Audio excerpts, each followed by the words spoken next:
देखो आदित्य, तुमने मुझे पढ़ाया मेहनत करके, मानती हूँ, लेकिन तुम मेरे लायक नहीं हो।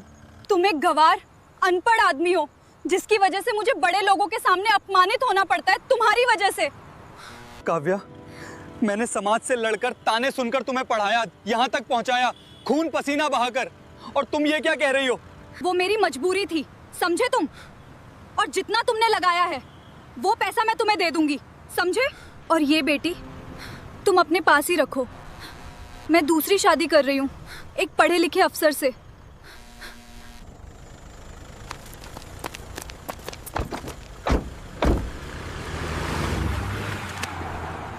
यह कहानी उस वक्त की है जब काव्या के हाथों में मेहंदी रची ही थी, लेकिन उन हाथों की लकीरों में सिर्फ गरीबी का काला साया था।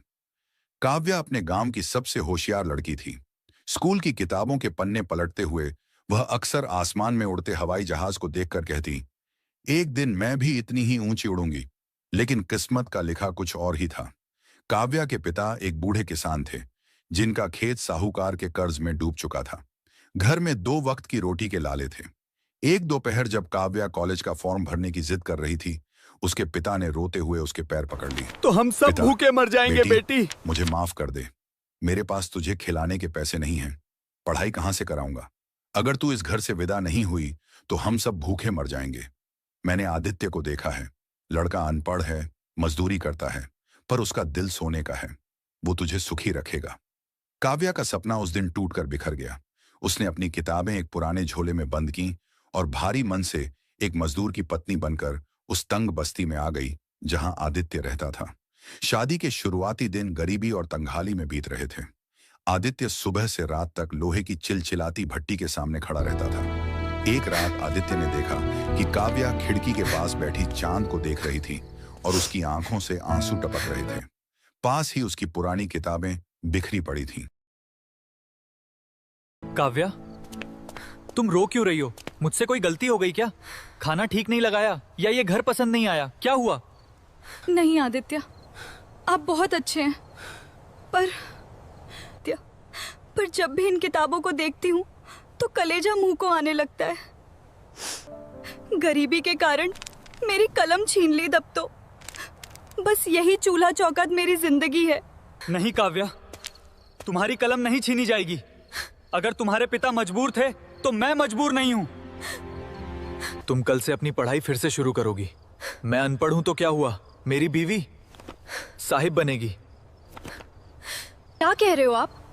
घर का किराया, राशन और अब मेरी फीस, आप अकेले ये सब कैसे करेंगे? ये हाथ देख रही हो? ये पत्थर तोड़ना जानते हैं तो अपनी पत्नी का भविष्य बनाना भी जानते हैं। तुम बस अपनी आंखों में अफसर बनने का ख्वाब सजाओ, उसे पूरा करने की जिम्मेदारी मेरी है। अगले 2 साल आदित्य के लिए किसी नरक से कम नहीं थे। उसने अपनी नींद बेच दी। ओ आदित्य, आज फिर खाना नहीं लाया या फिर से पैसे बचा रहा है? अरे भाई, ये सफर आसान नहीं था, लेकिन अब हर कदम उसे उसके सपने के करीब ले जा रहा था। आदित्य, ये क्या हाल बना रखा है? हाथ से खून निकल रहा है और आप मुस्कुरा रहे हैं। अरे कुछ नहीं है काव्या, आज फैक्ट्री में ओवरटाइम था तो कुछ लोहे के पाइप चुभ गए। पर खुशी की बात यह है कि आज तुम्हारी उस बड़ी कोचिंग की फीस का जुगाड़ हो गया है। ये लो पैसे, कल जाके जमा कर देना। कितने पैसे? ये तो आपकी 3 महीने की कमाई है। मेरी कमाई का मोल तब होगा काव्या, जब तुम उस बड़ी कुर्सी पे बैठोगी। बस तुम मेहनत करो। अरे देखो तो, साहब की बीवी जा रही है, घर में खाने को दाने नहीं और मैडम को अफसर बनना है। अरे देखो तो, साहब की बीवी जा रही है, घर में खाने को दाने नहीं और मैडम को अफसर बनना है। अरे छोड़ो, बेचारा आदित्य दिन रात मजदूर। अरे आदित्य बेचारा दिन रात कोल्हू के बैल की तरह पिस रहा है और ये मेम साहब शहर की हवा खा रही हैं। अरे छोड़ो चाची, ये तो आदित्य ही पागल है। अरे लुगाई को उतना ही पढ़ाओ, कल को ये बड़ी अफसर बन गई ना तो सबसे पहले इसी आदित्य को लात मारेगी। क्यों बे आदित्य, सुना है तेरी बीवी कलेक्टर बनने वाली है? फिर तो तू अपनी ये फटी बनियान उतार के सूट बूट पहनेगा या फिर वो तुझे अपना अर्दली बना के रखेगी? भाई, मेरी बीवी पढ़ लिख जाएगी तो मेरे पूरे परिवार का नाम होगा। तुम लोग अपनी फिक्र करो, मेरी फिक्र छोड़ दो। आदित्य, तू पागल है क्या? आज फिर तूने दोपहर का खाना नहीं खाया, बस चाय पी के रह गया? क्यों अपनी जान सुखा रहा है? ओ आदित्य, आज फिर खाली पानी से काम चला रहा है क्या? यार कुछ तो खा लिया कर। अरे छोड़, ये अपने लिए नहीं बचा रहा, मैडम की किताबों के लिए जमा कर रहा है। अरे मदन भाई, भूख नहीं थी आज, बस पेट भरा भरा सा लग रहा है। झूठ बोलता है ये मदन, ये पैसे नहीं बचा रहा अपने लिए, ये पैसे बचा रहा है अपनी बीवी की किताबों के लिए, ताकि इसकी बीवी वो विलायती किताबें खरीद सके। मैंने बड़े बड़े किस्से सुने हैं, ऊंचाइयों पर पहुंचते ही लोगों की गर्दन अकड़ जाती है। करीम भाई, मेरी काव्या ऐसी नहीं है। उसने मेरे संघर्ष को करीब से देखा है। जब मैं रात को घर आता हूँ और वो मेरे थके हुए मेरे हाथ दबाती है ना, तो मेरी सारी थकान उतर जाती है। वो जानती है कि उसकी एक एक किताब की कीमत मेरे शरीर का पसीना है। इन्हीं 2 सालों के बीच उनके घर में एक नन्ही बेटी ने जन्म लिया, नव्या। अब संघर्ष दोगुना हो गया था। एक तरफ नन्ही बच्ची की देखभाल, उसकी दवाइयां, और दूसरी तरफ काव्या की कोचिंग की महंगी किताबें। एक दोपहर जब काव्या पढ़ाई कर रही थी और नव्या रो रही थी, काव्या ने झुंझलाकर किताब पटक दी। मुझसे नहीं होता ये सब।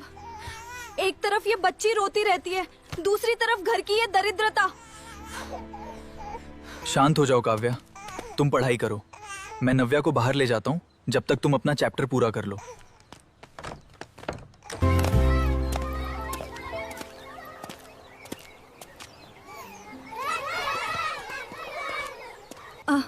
आदित्य, मेरा सिलेक्शन हो गया।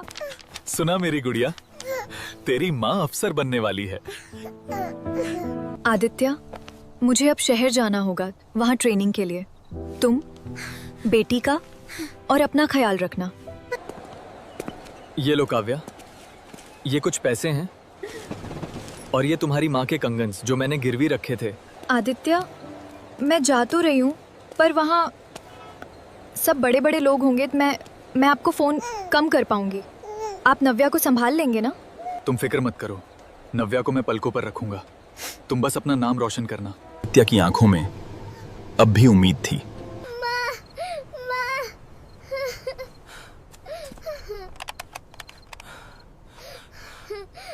काव्या, हेलो। नव्या को बहुत तेज बुखार है, वो तुम्हें याद कर रही है। एक बार उससे बात कर लो, शायद तुम्हारी आवाज सुनकर चुप हो जाए। आदित्य, मैंने कितनी बार कहा है कि मुझे इस समय फोन मत किया करो।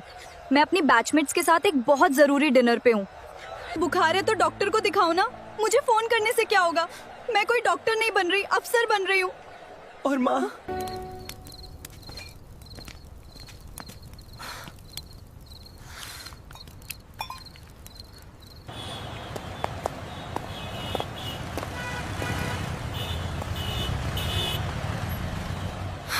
बापू, मम्मी कब आएंगी? बस बेटा, आती ही होंगी। Kavya, mummy, mummy, mummy.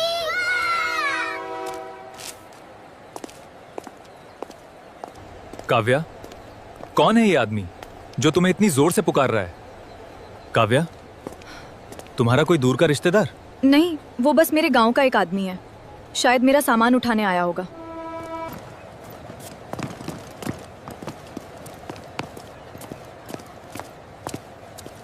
Kavya को शहर के सबसे पॉश इलाके में एक सरकारी बंगला मिला था। सफेद दीवारें, मखमली कालीन और नौकरों की फौज। आदित्य जब पहली बार उस बंगले की दहलीज पर पहुंचा तो उसने अपने जूते बाहर उतार दिए। आदित्य, ये क्या तमाशा है? जूते अंदर पहन कर आओ। अब तुम किसी झोपड़ी में नहीं रह रहे हो। और सुनो, कल से तुम इस हुलिये में मेरे घर के सामने नहीं दिखोगे। काव्या, ये तुम क्या कह रही हो? ये घर तुम्हारा है तो मेरा भी तो हुआ ना। और मेरा हुलिया, मैं तो मजदूरी करके ही आया था सीधा। वही तो समस्या है, मजदूरी। अब मैं इस जिले की बड़ी अफसर हूँ। बड़े बड़े नेता और अधिकारी यहाँ आएंगे। अगर वो तुम्हें इस हालत में देखेंगे तो मेरी क्या इज्जत रह जाएगी? लोग कहेंगे कि मैडम का पति एक गंदा मजदूर है। काव्या, इन्हीं गंदे हाथों ने तुम्हारी महंगी कोचिंग की फीस भरी थी। तब तुम्हें इन हाथों की गंध बुरी नहीं लगी थी? वक्त बदल गया है आदित्य। तब मेरी मजबूरी थी, आज मेरा रुतबा है। अगर तुम्हें यहाँ रहना है तो तुम्हें एक अदृश्य इंसान बनकर रहना होगा। आज रात घर में पार्टी है, बड़े बड़े लोग आएंगे, तुम इस कमरे से बाहर नहीं निकलोगे, समझे? तुम अनपढ़ हो आदित्य, तुम्हें नहीं पता कैसे लोगों के बीच कि रहना होता है। प्रमोशन की खुशी में एक शानदार डिनर पार्टी रखी गई। शहर के तमाम वीआईपी वहां मौजूद थे। काव्या ने आदित्य को सख्त हिदायत दी थी कि वह अपने कमरे से बाहर न निकले, लेकिन नव्या ने जिद की कि वह अपनी मां के साथ खाना खाएगी। आदित्य उसे लेकर जैसे ही हॉल में पहुंचा, सन्नाटा छा गया। आदित्य ने एक साधारण सा कुर्ता पहना था। काव्या एक रईस बिजनेसमैन और मंत्री के साथ हंस हंस कर बात कर रही थी। मैडम, आपके बारे में बहुत सुना है, पर आपके परिवार से नहीं मिले। आपके पतिदेव क्या करते हैं? सर, मेरे पति, वो एक्चुअली विदेश में रहते हैं, अपना बड़ा बिजनेस संभालते हैं। ये हाँ का, ये तो बस घर की देखरेख करने वाले नौकर रखे लिए हैं। काव्या, झूठ की बुनियाद पर खड़ी इमारत बहुत जल्दी गिर जाती है। कह दो इन साहब से कि तुम्हारा पति विदेश में नहीं, इसी शहर की लोहे की फैक्ट्री में खून जलाता है। चुप रहो तुम। तुम्हारी हिम्मत कैसे हुई मेरी बात काटने की? तुम्हारी औकात क्या है? एक अनपढ़ गवार मजदूर। तुमने मुझे पढ़ाया तो क्या एहसान किया? पैसे दिए थे ना, ले लो अपने पैसे और दफा हो जाओ यहां से। मेरी बराबरी करने का सपना भी मत देखना।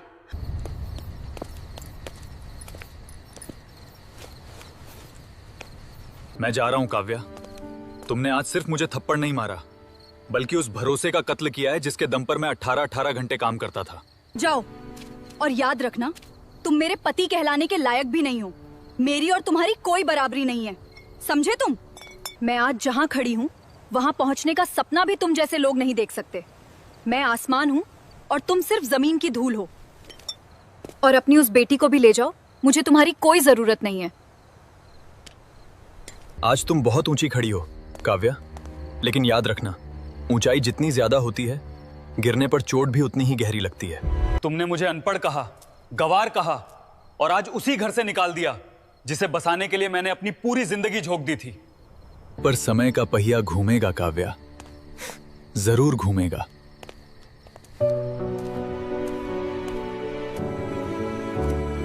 दो साल बाद किस्मत का पलटवार। समय बीता। काव्या अहंकार के नशे में अंधी हो चुकी थी। उसने भ्रष्टाचार करना शुरू कर दिया। उसे लगा कि वो कानून से ऊपर है। लेकिन एक सुबह विजिलेंस की टीम ने उसके बंगले पर छापा मारा। करोड़ों के गबन का केस खुला। जो दोस्त कल तक उसके साथ शराब पीते थे,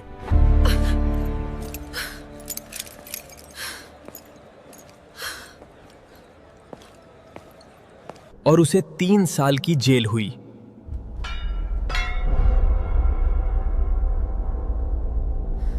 बेटा, रो मत। तेरी माँ ने कहा था ना कि मैं जमीन की धूल हूं। अब मैं तुझे वो आसमान बनाऊंगा जहां तक पहुंचने के लिए उसे अपनी गर्दन ऊंची करनी पड़ेगी। तू पढ़ेगी और तेरा बापू अब सिर्फ बोरे नहीं उठाएगा, बल्कि अपना साम्राज्य खड़ा करेगा।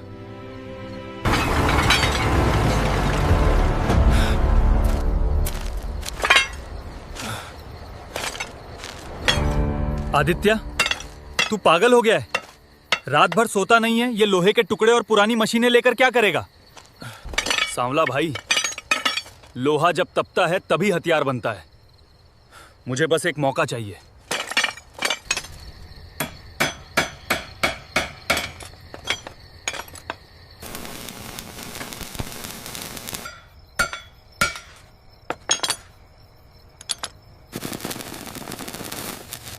इधर नव्या भी बड़ी हो रही थी।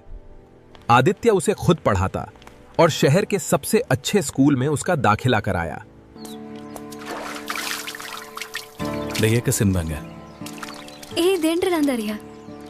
रात भर जली वो भट्टी, पसीने में थी रट्टी रट्टी, हथौड़ा चला किस्मत बदली, मिट्टी से उठी हस्ती। तूने कहा था धूल हूँ मैं, देख आज आसमान हूँ। तेरी नफरत की आग में टपकर बना मैं चट्टान हूँ। लोहा पिघला सोना बनना मेहनत का ये रंग है। दुनिया देखे खड़ी होकर आदित्य का ये ढंग है। अब ना कोई बोझ है कंधे ना कोई मजबूरी है। मेहनत से जो खड़ा किया वो मेरा ही पूरी है।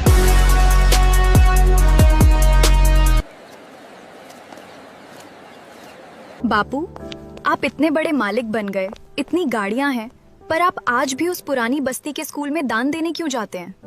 क्योंकि बेटा, मेरी जड़ें वही हैं। और याद रखना, जो अपनी जड़ों को भूल जाता है उसे काव्या बनने में देर नहीं लगती।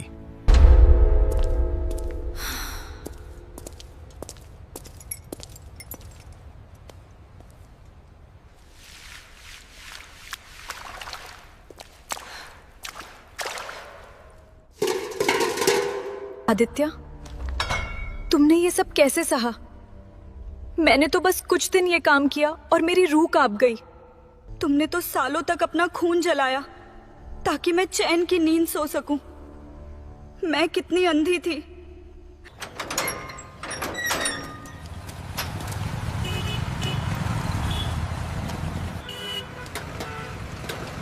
भैया, क्या मुझे कुछ काम मिल सकता है? मैं पढ़ी लिखी हूँ, हिसाब रख सकती हूँ। अरे ये तो वही भ्रष्ट अफसर है ना जिसकी फोटो अखबार में छपी थी। निकल यहाँ से। तेरे जैसी दागी औरत को काम देकर मैं अपना ईमान खराब नहीं करूंगा।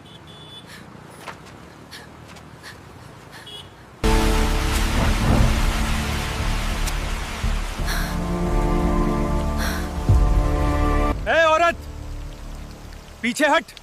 यहाँ बड़े साहब की गाड़ी आने वाली है। चल भाग यहाँ से। भैया, बस थोड़ी देर खड़े रहने दो।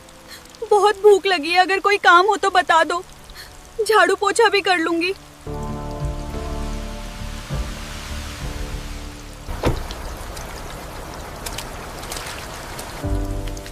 रुको, कौन है ये औरत?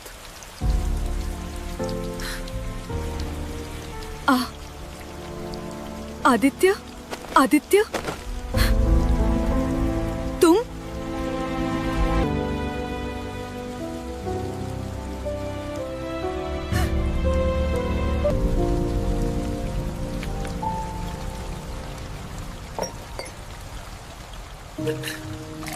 आदित्य, मुझे मार डालो, मुझे धक्का देकर बाहर निकाल दो, जैसा मैंने तुम्हारे साथ किया था। मैं इसी काबिल हूँ। आज मुझे समझ आया कि जमीन की धूल मैं थी, तुम नहीं। तुमने पसीने से ये साम्राज्य खड़ा किया और मैंने घमंड से अपना महल उजाड़ दिया। काव्या, मैंने तुम्हें उसी रात माफ कर दिया था जब मैं घर से निकला था।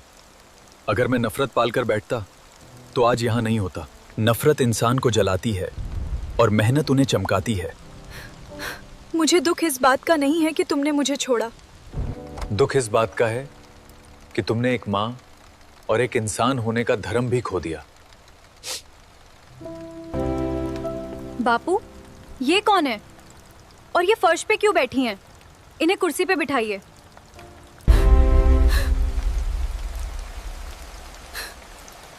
बेटी, मेरी बच्ची, मुझे देख। मैं। जी, आप कौन हैं? आप मुझे ऐसे क्यों देख रही हैं? नव्या, ये हमारे यहाँ सफाई के काम के लिए आई हैं। इनका कोई नहीं है। बापू, इनकी हालत देखिए। इन्हें सफाई का काम मत दीजिए। ये बहुत थकी हुई लग रही हैं। हमारे पास जो एनजीओ का मैनेजर पद खाली है, इन्हें वहां रख लीजिए। एक औरत होकर मैं इनका दर्द समझ सकती हूँ।